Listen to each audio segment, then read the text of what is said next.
تازہ ترین ویڈیوز کے لیے چینل کو سبسکرائب کر کے بیل آئیکن اور آل نوٹیفیکیشن پر کلک کریں تاکہ آپ کو ملے ہر اپڈیٹ سب سے پہلے۔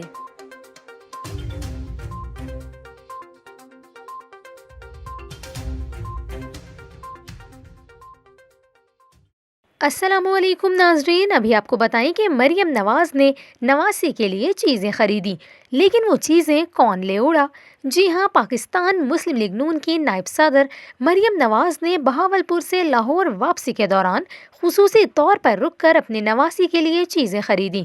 سوشل میڈیا پر ایک ویڈیو وائرل ہو رہی ہے جس میں دیکھا جا سکتا ہے کہ مریم نواز ویڈیو کال پر اپنی نواسی سیرینا سے بات کر رہی ہیں اور انہیں کھلونے دکھا رہی ہیں۔ مریم نواز نے اس ویڈیو پر لکھا، یہ نانی بننے کی خوشی اور لطف ہے۔ کچھ دیر بعد مریم نواز نے سینیٹر پرویز رشید کی گاڑی میں بیٹھے تصویر شیئر کی جس میں وہ چپس کھاتے دکھائی دے رہے ہیں۔ مریم نے اس تصویر کے کیپشن میں لکھا، پرویز انکل وہ چیز کھا رہے ہیں جو میں نے سیرینا کے لیے خریدی تھی۔